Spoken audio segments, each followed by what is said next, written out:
muscle or a balloon stuff, but you just gotta be like all the air out of it. I'm on the boat in command of 11 people right now, so I got a full crew.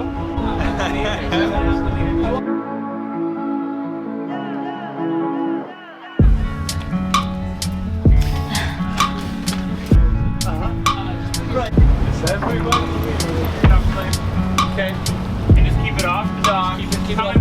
Everybody's gonna have to jump off. This one, you can just plunk it down because we're literally going to go to the fuel barge. I don't know how to tie these damn knots. Yeah. Just get it through one, and then let it go down. Try not to ever have phones. Phones go really quick, and in a second, like if the boat goes like this.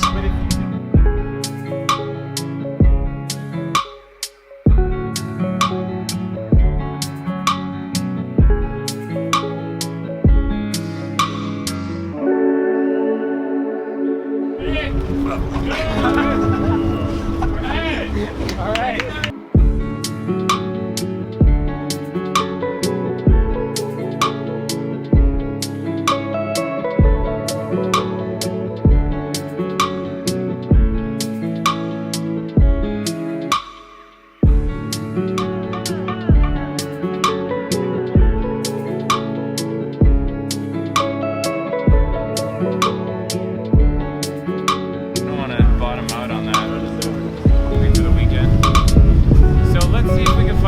Sometimes we have to ask a couple boats to move, so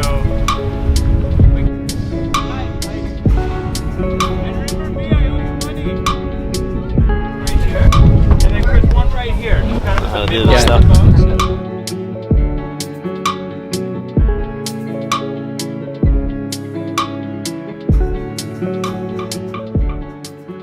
That's Georgia Strait out there between Vancouver Island and here.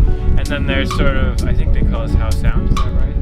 Yeah, so there's a bunch of different islands in there, Gambier and Bowen, and these are all places where people take little ferries day to day. So Keats is one of the off the beaten path. You have to take 2 ferries to get here.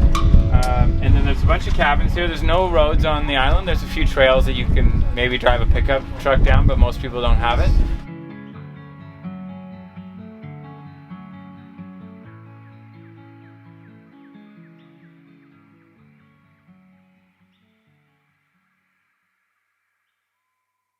So we've kicked off the Brighter Future Mastermind weekend. A bunch of global thought leaders working on various elements of the development of consciousness and technology. Everything from lucid dreaming to biofeedback, to active brain stimulation, to running global spiritual retreat centers and various communities of education. And it was one of the most amazing things, really. We had a beautiful campfire conversation last night about the most miraculous stuff, starting from, hey, climate change has already happened. I saw a guy on his deathbed conferencing into a climate change conference saying the only way for us to survive is to make the skies red.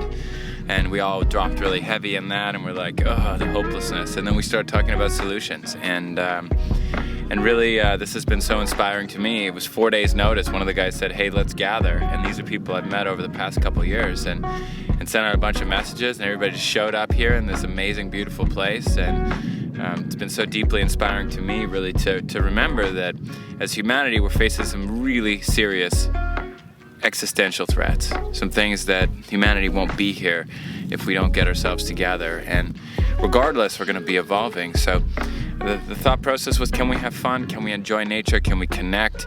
And can we confront these situations in a way that gives us hope and positivity, that we can all strengthen our narratives and goals and expand out into the world to help solve these problems even more, really realize the opportunities we have. And that's exactly what's happening. And so I'm excited to continue to have you sharing this journey with me as we kick off the podcast and get more and more diverse and interesting and wise people into our narrative, and ask powerful questions from you, the audience, and from the terror of the people that exist in the world, the news feeds, the hopeless news feeds we have. What's a different future? What's a brighter future? What can we create together?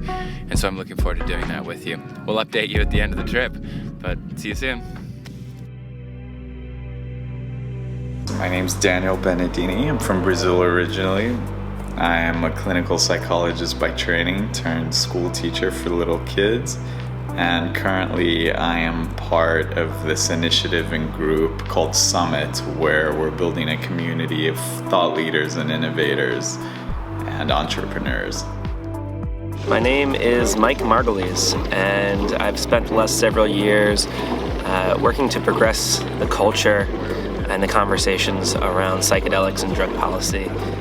My name is Ray Brannon, and currently mainly I'm an investor. I invest in commercial real estate and I do day trading in the stock market. My name is Shane Carling, and I am a professional network marketer and a coach, and I'm producing a TV show called The Race to 100K. Ben Tauber. I work on human potential, which is everything from body, mind, and spirit to break through all of our limiting beliefs and unlock the fullest parts of ourselves. My name is Clint Carlton. I'm a film producer. I'm also a performer, stunt performer, and I'm a medicine man as well. So I've been studying different various ancient lineages for healing. My name is Chris Daft, and I am a physicist and an engineer. I work mostly in ultrasound, and right now my passion is working with Jay at the SEMA lab in the University of Arizona. Joseph Sanguinetti, or Jay Sanguinetti as my friends call me. I'm a research assistant professor at the University of New Mexico, where I run a lab called the NICE Lab, Non-Invasive Cognitive Enhancement Lab. I also run a lab at the University of Arizona called the SEMA Lab, Sonication Enhanced Mindful Awareness Lab. And the idea in both labs is to use neurotechnology, which means some type of device that you wear on your head, to either accelerate cognitive skills like memory or attention, or at the lab in Arizona, we're actually trying to accelerate or at least facilitate mindfulness skills.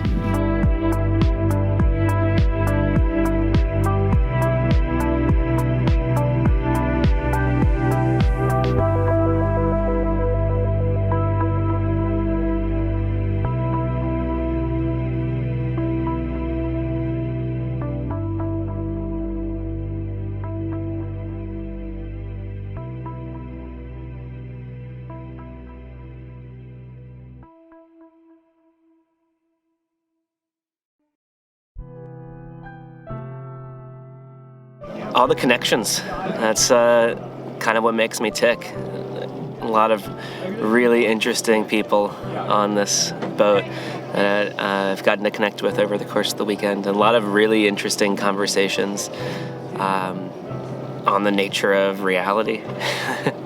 It's been a while since I got to go out with the guys and be just with men, and so it was really neat to be able to connect again with some good buddies and to meet some new friends that are all epic beings doing amazing things in the world. I learned a lot, I was inspired, and just felt really connected on a deep level with some really amazing beings, so I'm really excited about that. Yeah, it's gonna sound a bit silly, but it was actually my first time ever sleeping on a beach overnight. So the fire, the stars, the moon, I mean, it was just really incredible being integrated with nature in that way. My favorite part of the week so far was taking the walk down the beach with Clint and just being 5-year-old boys. We were seeing how long we could just walk on logs without touching the sand and eating ripe blackberries. Best part of my weekend was definitely last night when I was challenged in front of the group to open up and talk about my life, and it was incredible that everyone opened the space up for me to be honored in that, and it was a beautiful moment because everyone was contributing and sharing, and it brought forth a dialogue that wasn't just about me. I think it's a mixture of the camaraderie and friendship that I'm developing here with everyone in the group, and as it's occurring in this beautiful setting, as you can see behind me. I mean, it's just gorgeous up here in British Columbia. I feel like the biggest threats to humanity actually begin on the inside. I see a great deal of mental illness, people with disturbed views of the world, people thrashing around, not knowing what they ought to want. And I feel that if we could address that, then a lot of the external issues facing humanity will resolve. What comes up for me is complacence, really. That we live in a time of tremendous opportunity, but also tremendous risk. And it's so easy for us to continue to operate based on, the norms and cultural paradigms that we've grown up with. The biggest threat to humanity is that people are spiritually lost. They're so disconnected from God. They don't know where home is. Ourselves. We are our own worst enemy.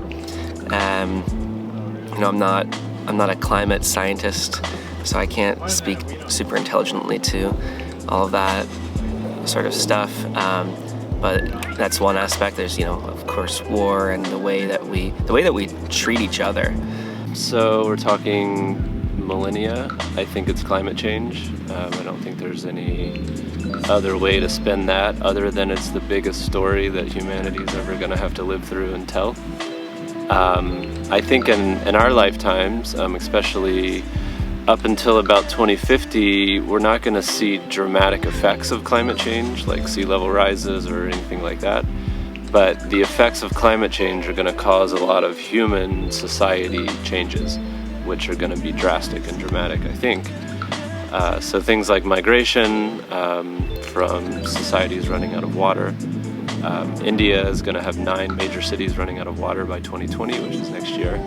So I think in the short term, in our lifetimes, we're going to see some massive movement of people and the resources that we depend on as a society are going to change.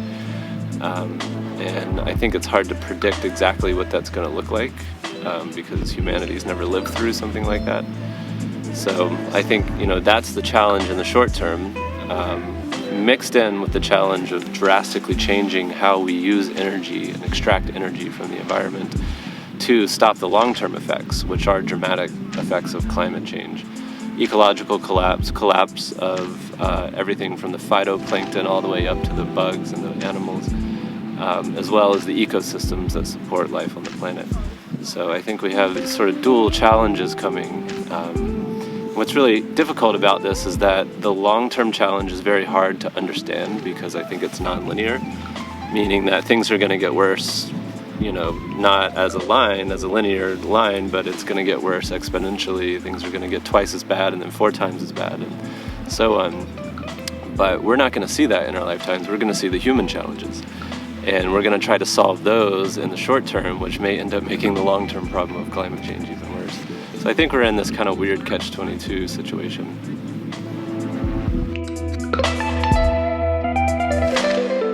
Healing has to start internally, right? So it starts with me as the individual, and then, now and then my community, and then rippling out. So if you want to stop war in the greater world, there's no way that, in the same way as an individual, how can I not be in conflict with others if I'm still in conflict with myself, right? So I have to work on myself first to show up for others. And in the same way, let's say our country, or we're in Canada now, but I'm from the States, and so the US isn't going to be able to not continue waging the wars it does until it stops waging its internal wars, right? So that the drug war being a very prime example of that. And so how can we internally, in individuals and ourselves and as our society, treat each other better? Again, these things sound cliche until you really kind of deepen into the thought about it. But, Gandhi said that we all need to be the change we need to see in the world. And so each person is, a fractal of the whole of humanity. And so when they really work on their inner self, and this means, really getting out of that fight or flight mode, and then also, going into, call it, higher states of consciousness, they're kind of able to ripple that out through the way they act in the world. And it's kind of like, turning on a light switch that automatically turns on another light switch. So the idea behind this is all that once you know, you kind of work on letting other people know. But you know, there's so many things. That's where I would say people like Steve, for example, are more into charge than I am. You know, they're trying to do things directly in the world. They're you know, I've always had a deep reverence for Steve because he goes to like the political levels to change this stuff. For me, it's more of an individual, like I'm what you would call a householder in like yogic way of terminology. You know, I've got a wife. We're looking at having kids. You know, like those are my, you know, selfish immediate priorities. You know, I'm not enlightened or anything, right? Going from a mentality of scarcity and the need for me to get my needs met to one where we know we're all in it together at a very deep level and can cooperate without trying to get ahead of each other. I think the most important thing that people can be focusing on right now is their consciousness, is the expansion of their heart, opening their heart, getting out of their head, coming back to the earth, you know, spending some time in nature. And nature has an incredible way of bringing you back into your most natural self, just to really feel and understand what's really important. I think shutting off technology is really important, taking breaks from the busyness of this world, the lots of doing. I think if we can sit more and more in meditation and more just being, I think that's one of the biggest things that we can do. Right now, the most important thing for humanity to focus on is slowing down. Slow down. Breathe. Be grateful. Because there's so much beauty. Get your house in order. Get your house in order. Clean your house. You know, start with what you can. If you don't have much, don't complain. Just start with taking care of what you have with yourself, your health. And then your environment, you know, and it's one thing to clean, it's another thing to make it beautiful. To clean is great. You need to clean your environment. If you have control over that, control your house, control your environment, but to make it beautiful is transcendent. And when you focus on making things clean and beautiful and presentable, that spills out energetically into other things because you're taking personal responsibility. The world has fallen into being a victim, blame game, him, them, judgment, all that kind of stuff. Stop, look in the mirror. Before you criticize the world, as Jordan Peterson says, put your house in order. You know, and that's deep. Stepping into personal responsibility.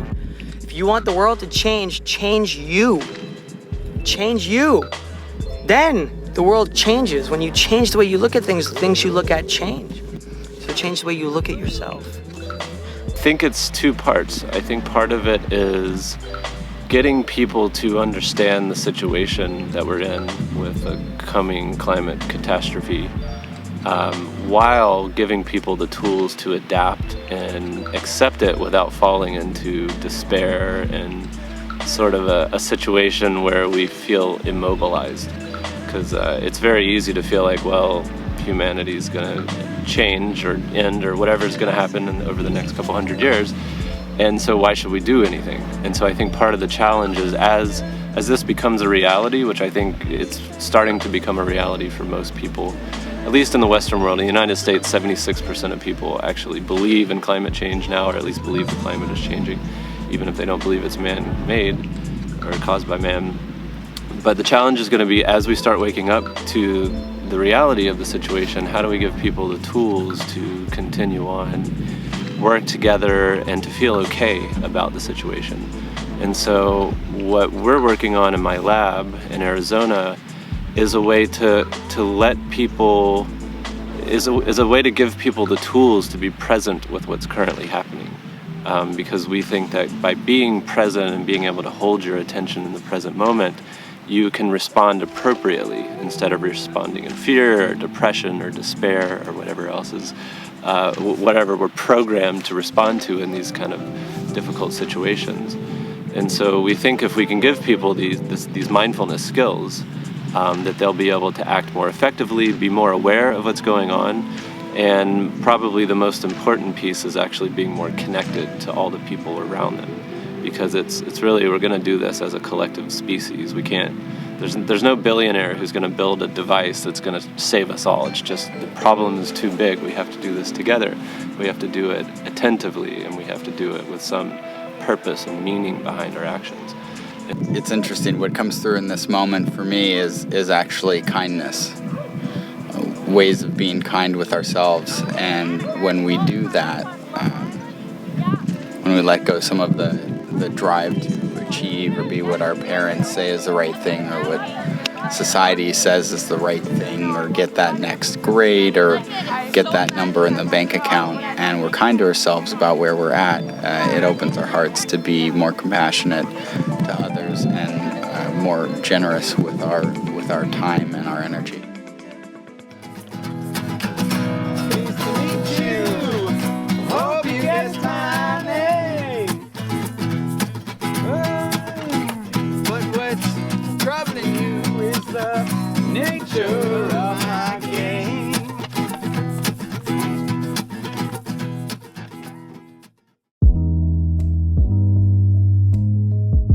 What I hope it will do is to give anyone who wants it the tools to become a really skilled meditator. Why that's important is that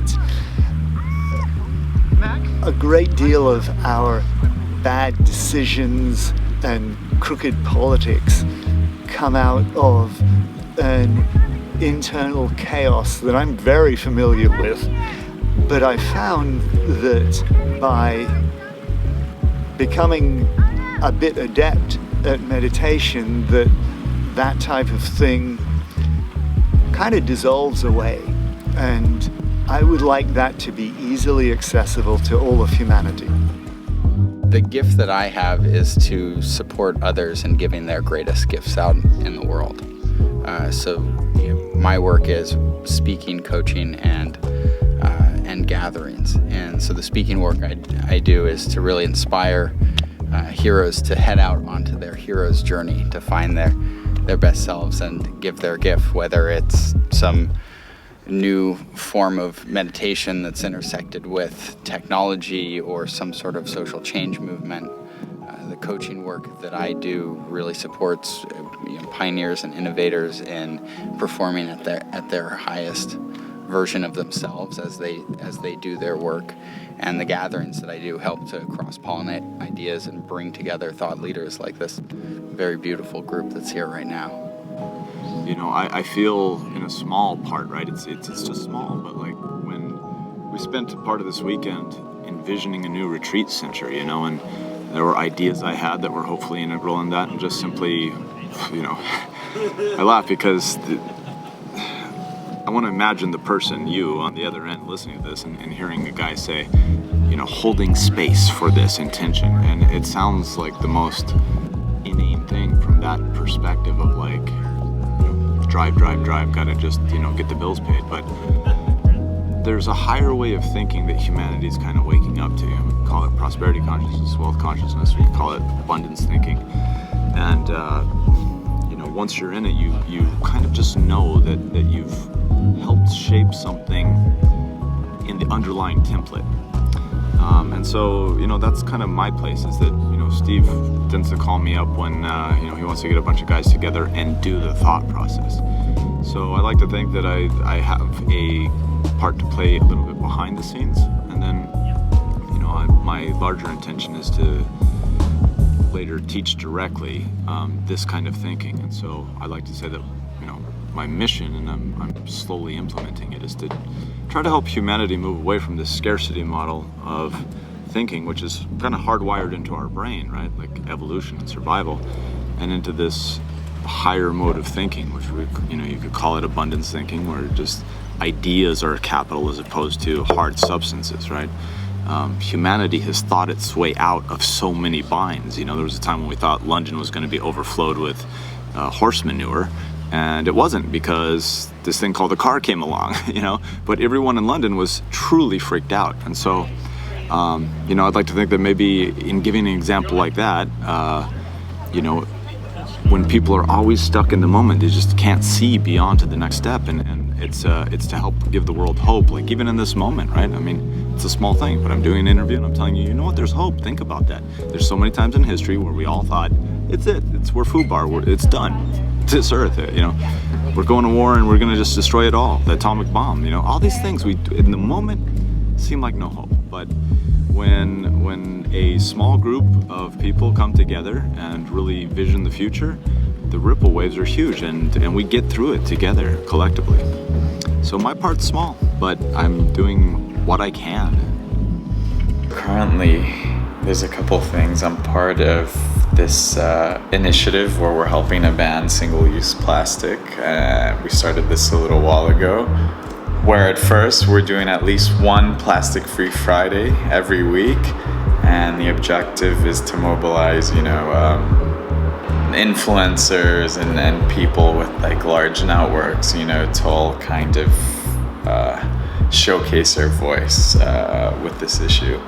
Another thing we're doing is with this community I'm building, we're really bringing innovators and disruptors all to the table. So the hopes are that we can create this multidisciplinary community of leaders, and hopefully help create not only a physical environment that leads to cross-pollination and this free-flow exchange of ideas, which in my view ultimately lead to innovation. So it's about gathering these people with a very clear intention, and the next step is hopefully we can execute on these intentions.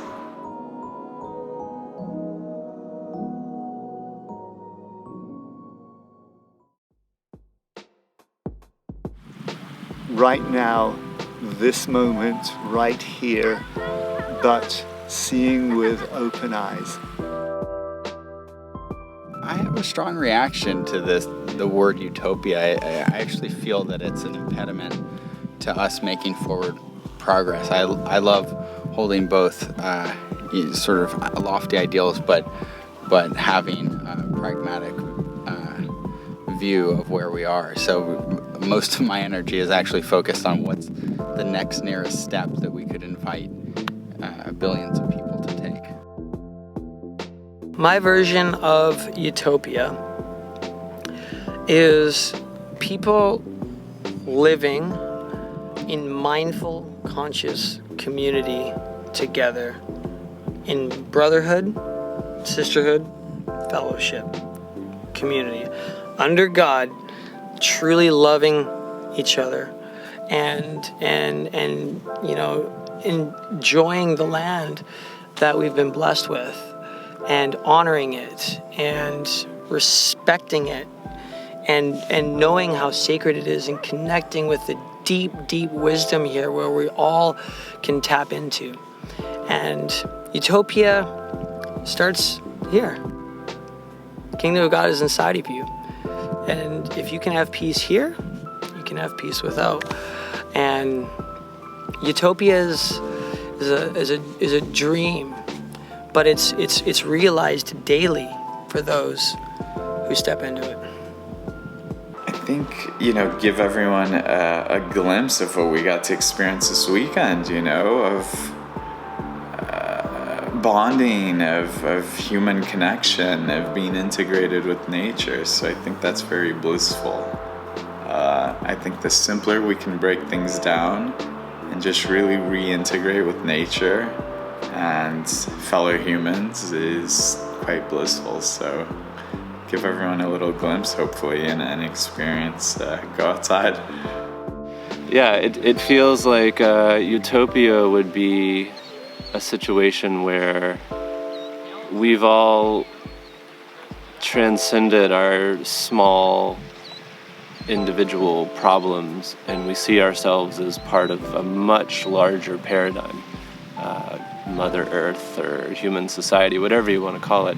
It's sort of people living in that level of harmony, such that you know, we can live sustainably and a happy and meaningful life, instead of lives where we're sort of fighting over small bits of crumbs of, you know, planet Earth, and as it, you know, changes dramatically and drastically around us. So for me, utopia looks like sort of living, I think, sustainably and equally with the land, taking and giving what we're, giving back to it what we're taking so it's sustainable for our children.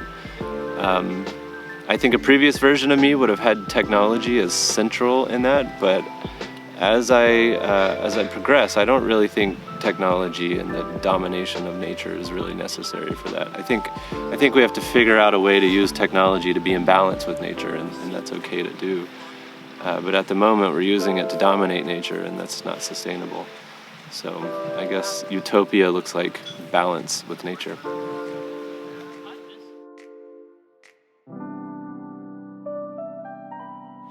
The beautiful thing about the brain is we've only tapped a small portion of its capabilities. I think the sky's the limit in terms of where we can go with making our consciousness more peaceful, more together and loving. So I really don't know where that can end, but I'm really confident that we'll never run out of good places to go. Well, the elders, most traditions say that we're in a time of great awakening on the planet. That we are gestating in Mother's womb right now. We are going through planet, the school of Mother Earth. We are learning about what it is to be separate, what it is to be individualized, and what that feels like. To then also come home. The hero's journey is really about returning home. The new hero's journey. We've been on this battle, we've been fighting with ourselves for so long, and it's time to come home.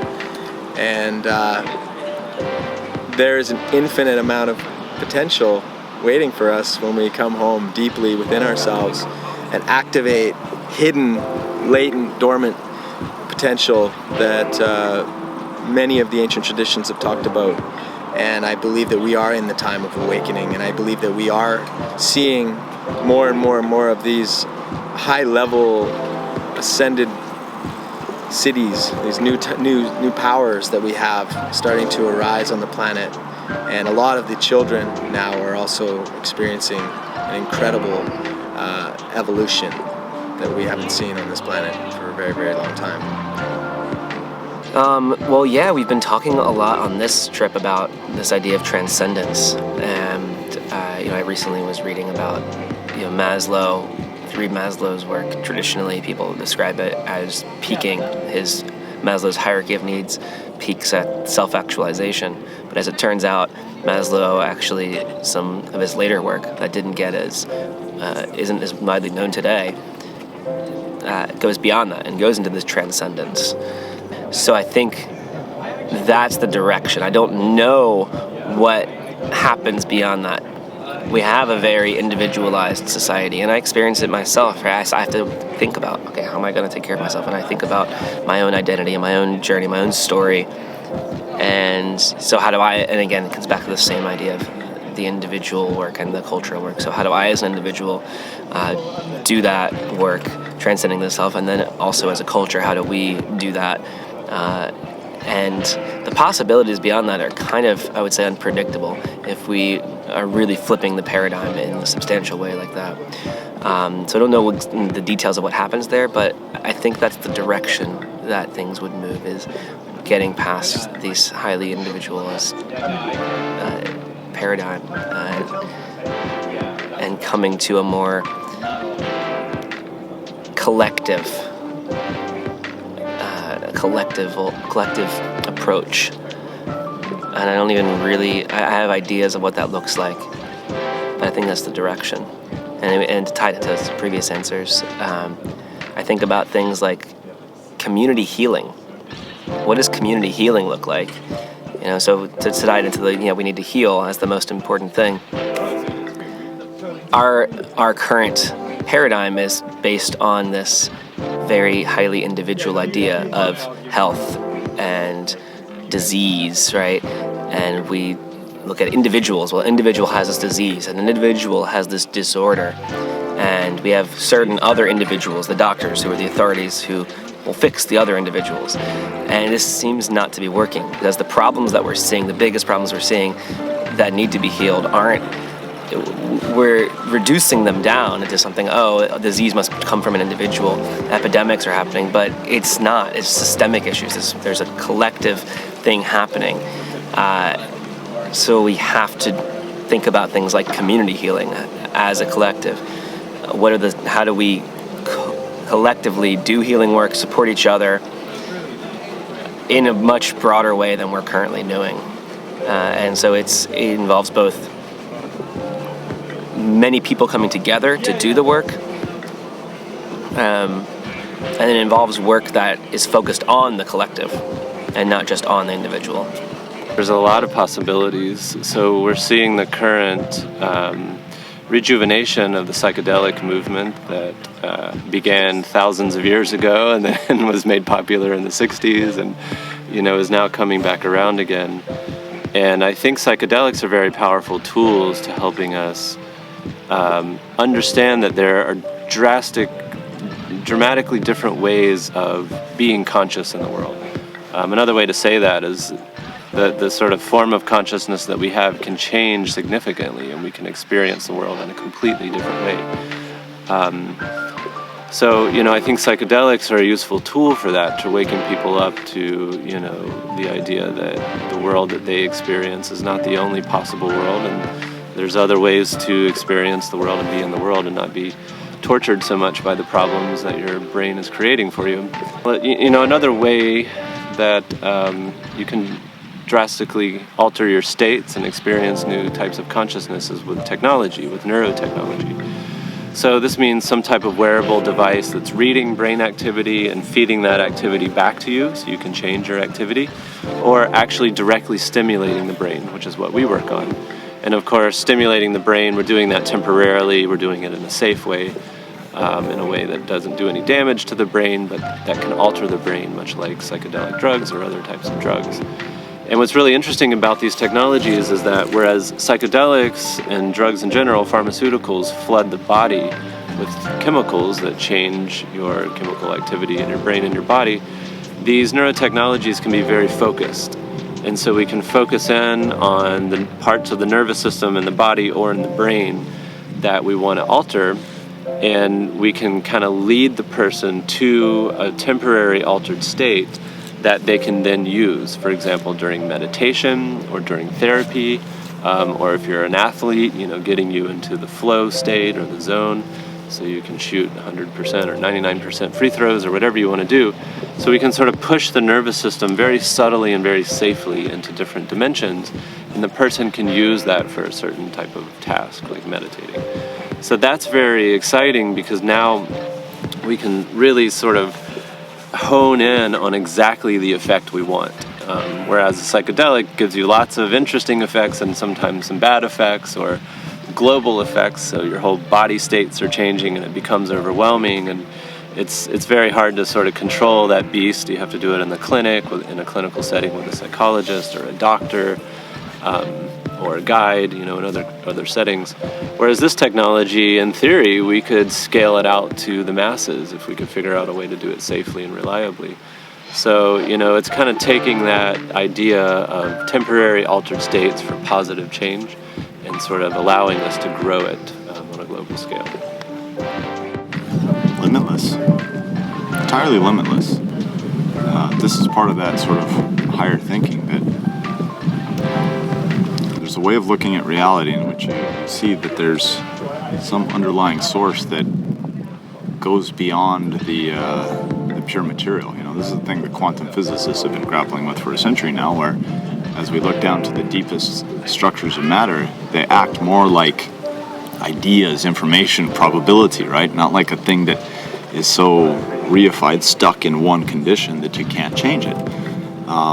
And so this is this participatory dance of human consciousness in shaping reality directly. And this is where I was saying that it's so important for each individual to wake up, because the collective can't wake up until each individual does. And it starts with each individual. It's like, there's traditions in India where someone can go, apparently touch you on the forehead and maybe wake you up for a moment. But the true work of this kind of thinking is all done in the trenches of your daily life. Whatever your daily life is right now, that is the practice. And it is when all people start getting together, when all humanity kind of turns on, like, we get really impressed when a bunch of computers are networked and they can do amazing things, but that analogy will hold for humanity. When like I would say this weekend had that sense. There was, 10 guys, I believe, and a lot of times we were functioning as a collective. One guy would be down and the guy would just intuitively know to go over there and work on the problem. And we've got 7+ billion people on the planet, and when all those minds come online, right? Like, I mean, an individual mind has more connections than there's like particles in the universe or something, right? Like, we have not even begun to plumb any of the depths of what is really possible, but it starts in this consciousness thing. And I should throw in here that I spent 13 years in nanotechnology. I've studied quantum mechanics at the graduate level, and for the longest time I had this reductionist way of looking at reality, and then it's very deep experiences that just shift that, and you can't not unsee it. So it's important to know that, like, reality is created of a different stuff than just matter, and that's the way I thought for a long time as a scientist. And I guess the deepest way of stating this is that it seems like the underpinning is just what we could call consciousness, and that somehow informs and creates matter from the ground up. We're living in a universe that started in essence from nothing, and we forget that. We forget just how grand this whole scale of everything we are involved in is, and our part in that. And, to get cliche, how each one of us carries, a piece of a star from, it could be different stars. There's a different piece of, matter that was exploded in a star in your left leg and a different star in your right leg. There's something really grand, and since this interview, I would just say for you, like, get on it, like, start looking, be curious about how deep you can go. But the answer is that long-winded way of saying it's there just simply aren't any limits. Think of where humanity's come so far, and we're moving on an exponential curve. So it's limitless, but the key is to guide that smoothly.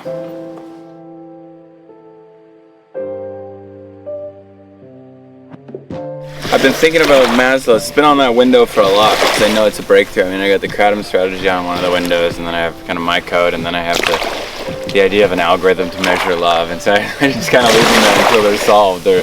They're my little paintings in progress or something. But this Maslow one, the idea would be: is it possible that human consciousness could be reconstructed so that his model doesn't apply anymore? Because what's, like, the bottom line is physiological needs, right? So, okay, so I'm cold, I need shelter. Or do I? I need food. Yeah. Or do I? I need sleep. Or do I? There's stories about people who meditate who don't sleep. There's the monks that stay awake for 7 days. I mean, that's a big test. Need a lot of sleep. And what is sleep? If I'm actually awake in my sleep, am I sleeping? If I actually shape what we experience in material reality through my sleep. Mm-hmm. So it's sort of looking at those core beliefs of what it is to be human in a limited physiological materialistic frame. versus this idea of consciousness sort of slipping out of it. Mm-hmm. I was having this idea a while ago about what am I? And like the person talking, but also the experience of life. And when I looked at my cells under the microscope, I was talking about how they communicated. They've kind of clustered and formed an identity. And so is it possible that photons could cluster and form an identity? And what would that be like? Where Clint went last night, like, what if part of me became photons? What if I clustered photons live, I gave them life, or they already had life, or their consciousness in the same way a cell is conscious? I mean, is a virus conscious? Well, it's just some machinery, or is it? Does it need to have X number of pieces to have consciousness? Is an electron conscious? The question that Ray said. So who am I and what am I? And is it possible to reinvent me in a way where there's a whole class of people that propagate outside of Maslow's hierarchy, that propagate outside of GDP, that propagate outside of things? I mean, like now I'm sitting there, I either want to sleep or eat. That was what I was feeling. Sleep, eat, sleep, eat. But as on this breatharian journey, it's like meditate, feel love. I've lost the love, I want to eat, come back to love. Yeah, it's very interesting. I mean, it's just like any kind of meditative pursuit. It's a journey. I don't think it snaps into place for most people. But this place of consciousness shaping reality, what happens when we apply it to ourselves? And if we applied that to people, that like a new version of freedom, perhaps. We just let all the elephants off their ropes. Yeah, that's what I mean. Because right now the concept of freedom is based on Lockean views of property, basically. It all comes down to that. I mean, Marx is right about a few things, I suppose, right? And yeah, I think it comes down to this notion that this is my piece. Like you're like locking you, like that's a physical act of saying, this piece of land is mine. Yeah. Like to say that, you have to have a point of view about it. You have to like have an embodied version of like what you put on it, right? So I think what you're talking about is a completely different economic way of viewing the self. Right. And that's what you're fighting against. I mean, is it fighting, or is it elevating through, or is it swimming with, or is it transcending? Whatever it is.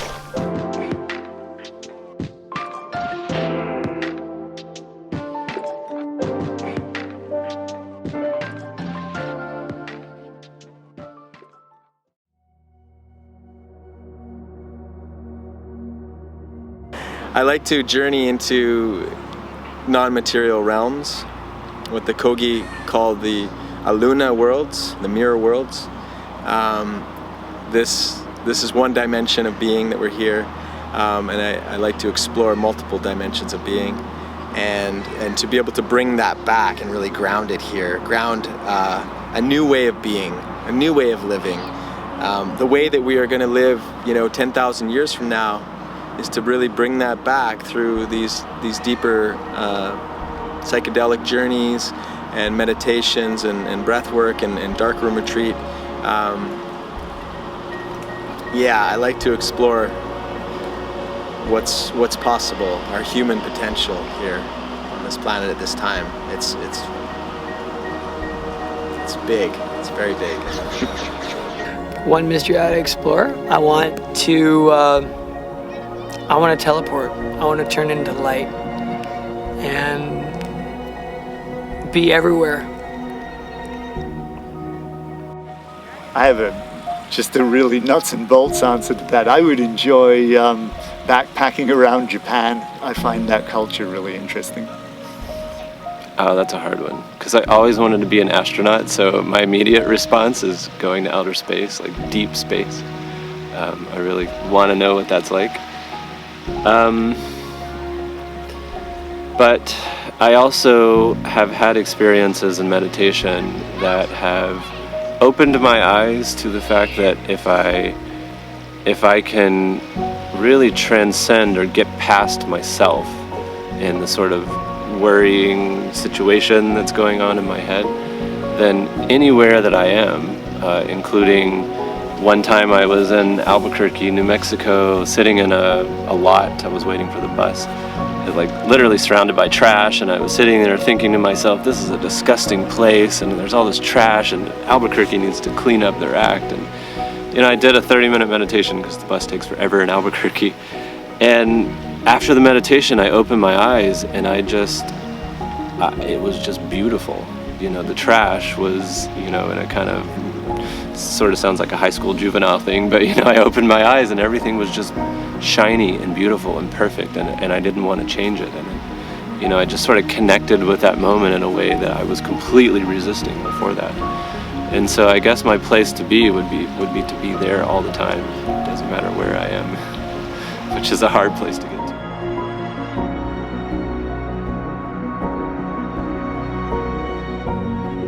I lived with depression and PTSD for decades, and I never thought that it would be possible to get beyond the fear that drove my life and caused me to make all manner of destructive decisions.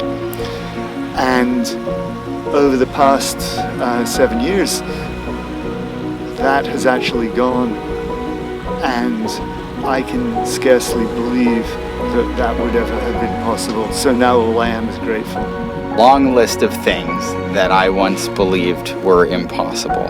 Certainly some of the states of connected consciousness and awareness that I experience on a semi-regular basis, I didn't think were possible.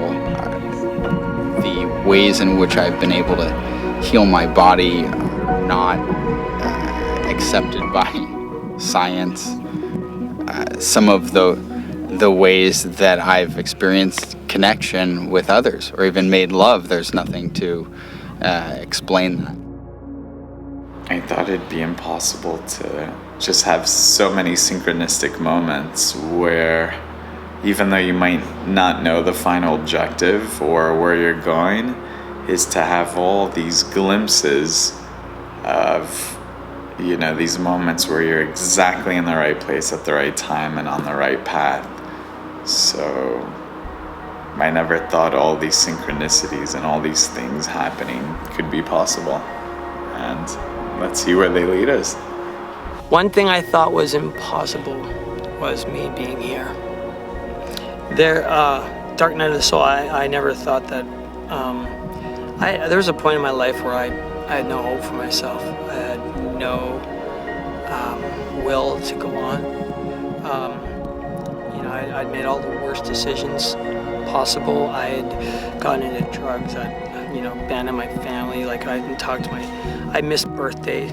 You know what I mean? Like, my parents would make dinners for my birthday and I would straight up miss it. I missed Christmas. Like, I missed all the good ones for, you know, a few years while I went down a really dark path. And I reached a place where I almost thought it was impossible to live another day.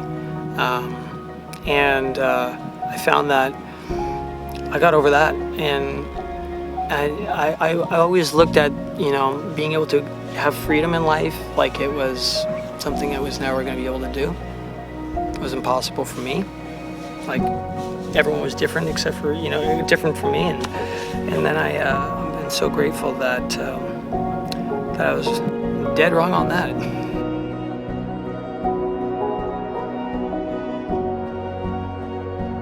Well, I know it's possible. I've also done the journey before. I did 2 breatharian workshops. When I heard that Steve was doing the breatharian training, it brought so much joy to my heart. It made me feel not so alone here, you know, in that place where I understand that we are infinitely nourished from within and that we are the generators of life force. We don't necessarily need to be taking anything. And when Steve set off on that journey, I know his heart. I know the purity of his being, and that he would find that truth, that he is an infinitely nourished being, and so we'll have something in common, and we do now. It's like I look at him and we look at each other, and I feel this resonance that is, we get something that very few people really get at the core level. And it just, you know, just seeing how open he is now to what's possible, and the questions he asks, and the way that he's looking at life now is incredible. So I'm over the moon happy with the fact that I have a brother in breatharian now. Yeah, obviously there's skepticism there, for sure, right? This idea that, oh, come on, you're just gonna survive by breathing. Although when you get into these questions of what is reality, and you know, I do actually ultimately, and I have no way to prove this, right? But I do have this sense that the fundamental building blocks of reality it's not atoms and quarks, but it's actually consciousness itself. All those things, all these concepts we have, everything we see is all in the context of consciousness. I can't be aware of a tree without consciousness, right? We can't have concepts of atoms and quarks. Those are all, and what even are they when you really think about it? These are models, they're effective. But the map is not the territory. The map's not the terrain, right? So if, now I'm gonna get maybe too far down an alternative model, so I can't say this is true or not, but let's say if reality is really based on consciousness, and that's the fundamental building block of reality, is the consciousness, then to what extent is this dream constructed by belief? And to what extent is consensus reality shaped by the facts, all the rules of reality? To what extent are the laws of physics not laws but habits? And this is a Rupert Sheldrake, I think I removed TED Talk on this concept, and it's really interesting to think about. As we tend to think of like physics as, okay, it's these fixed ideas, this is just how it works, and it always has and always will, and there's not any explanation of how the hell these mathematics just are. But maybe it's more flexible. Maybe reality is not as rigid and solid as we believe. And if we change those beliefs, who really knows? So I would say my answer is I'm skeptical but open, which I think is a good approach to most things. I was with Steve when he was pretty much in that journey, minus the drinking of tea or water once in a while when we were down in the Amazon. And I mean, I saw him go 30 days. So when we met, I believe he was on day 20 or like 18 or something. And we were in this retreat for about 15 days. So I saw him not eating for all those 15. And he looked radiant. So I think it's possible. And if there's anyone who can do it, it's definitely Steve. I was blown away, you know. We were doing some really hard work down there, gruesome physical stuff, and this guy's just drinking water and was glowing the whole time, so it could be possible. From the point of view of the reductionist physicist, it seems like the body has to take in energy because the body is definitely using energy. So that makes me skeptical. On the other hand, I've had plenty of experiences that begin and end with the knowledge that I haven't the faintest idea of what is really going on. So while reductionist science has no explanation for that, I think the whole of what's going on is not described by that science. So it's possible. I don't, I mean, I'll be honest, I don't think it's possible to live without food, but as a scientist, I'm trained to be skeptical, but open-minded and curious. And so Steve is reporting it, and I trust him, and I trust that, you know, the experiences that he's had are real. And so a true scientific answer should be, well, everything I know about the natural world and the biological system that makes up Steve's body suggests that that shouldn't be possible. Or that, you know, he's able to go without food for a limited amount of time like everybody, and maybe he can do it a little bit longer, but to live your whole life without food is impossible. That would be the scientific answer. But the true scientific answer would be, but if people are reporting this, it's worth investigating. And not only that, if it's true, it changes the paradigm of how we understand the body, which is really the point of science in the first place. You're not supposed to get stuck on a theory, you're supposed to open the theory to new facts. And if this is truly a new fact, we can open up the theory and let it in. Now, the important piece there, though, is that if the fact is extraordinary, the evidence has to also be extraordinary. You have to have lots of great evidence. It has to be uncontrovertible. You got to have verification from lots of different sources, preferably double-blinded studies, and so on and so forth. So, you know, that's sort of where I sit with phenomena like this. Another interesting phenomena like ESP and telepathy and all these other interesting things that people report is I think we should be open-minded, and I think we should actually investigate them, but we should use skeptical scientific methods to understand them. I think it's possible. I mean, I know it's possible, right? That's it's on the same vein, it's not necessarily for me, right? I have to say that Steve is a maverick. Like, I've always seen him just jump into any challenge. But I think that there's ways in which, again, reality operates that we have heard about in the past. Like, you hear about certain avatars living without food and water, and we all accept it, but it's because they're somehow different. You know, but like, I felt concerned for him later because he was going to do some things that I thought, you know, maybe required food. But I was massively inspired, like, to see. I mean, we would just sit there and he'd not be eating anything. You know, it's this idea that the body can live on prana, and you know, again, there's things that humanity has been saying we can do for thousands and thousands of years, and most people don't believe it unless it's scientifically proven. I'll give a quick example. Lucid dreaming. Aristotle was saying something like, you know, there's a time in which one is dreaming, but one knows that one is dreaming. And so this is this idea, a lucid dream is where you wake up in your dream and you realize you're dreaming, but you stay in the dream and you can control things. You can fly, you can levitate, you can create objects. It's like a virtual holodeck in your mind. It seems more real than real. Well, you wake up and tell someone that, they don't believe you. Like, I've never had that experience. Science hasn't proven it. It took them 2,000 years, and then someone named Stephen LaBerge proved that, you know, scientifically. Lucid dreaming's a thing. Well, it's about keeping an open mind. And this one's tough, I know, right? Like, everything, you yourself feel the need to eat and drink, and but there's certain protocols they followed, and you know, he's still with us. So I just have to say I'm inspired at the very end, like, that this man just, I see him make decisions in an instant. It's like, this is this deep intuition, and I think he knows somewhere that he's going to be okay, and that if in the worst case he's not, that like, he's that ripple that inspires people to like think differently and go beyond and reach a different state of being. Peace. Utopia is a verb.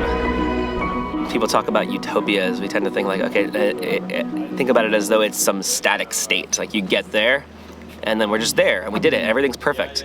But that's not how it works. Conflict arises, things happen. So in utopia, that's all still the same. The difference would be how we handle it. What do we do when the conflict arises? What do we do when the challenges come up? How do we tackle them? So it's a process. It's not a state, but it's a process. So how do we get to a better process? And so it all ends up becoming rooted in the present, ultimately. It's not about the problems being gone. There will always be problems, but you know, what does our process look like? So I guess utopia as a verb. Greater love, like just that awakening to the understanding that you yourself are not separate. You can be in a situation where that scarcity part of the mind is saying, you know, I've got to take from this person, or I've got to take from the environment, I've got to take, because if I don't get it now, it won't be there later, right? It's a scarce resource. When you realize that it's all you, it feels like there's a template. There's just a way to reconfigure things that are, you know, more ideal. If I could make a wish for the world, I would wish that they would all get to experience, know, and enjoy the love of God the Father and Jesus. You know, it's just like, there's Jesus Christ. Know him. He's the way, the truth, and the light. And if the whole world can know that, woo, the best. My wish is that all humans have the opportunity to awaken in the Tibetan Buddhist sense. That we would come to know our essential oneness. And that everyone would see that they were born with this amazing divine center. If everyone knew that, that would be fabulous. I guess my wish would be for everybody to experience one day of true bliss, transcendence of the self, oneness with nature, you know, some type of deep experience that they are part of something much bigger than themselves. And I think if most people, or maybe even just 10% of people, could have that experience or something close, it doesn't have to be mystical or religious or Buddhist or anything, just having this transcendent experience of themselves, transcending their own limited problems and experiencing a oneness with nature, I think things would change pretty fast.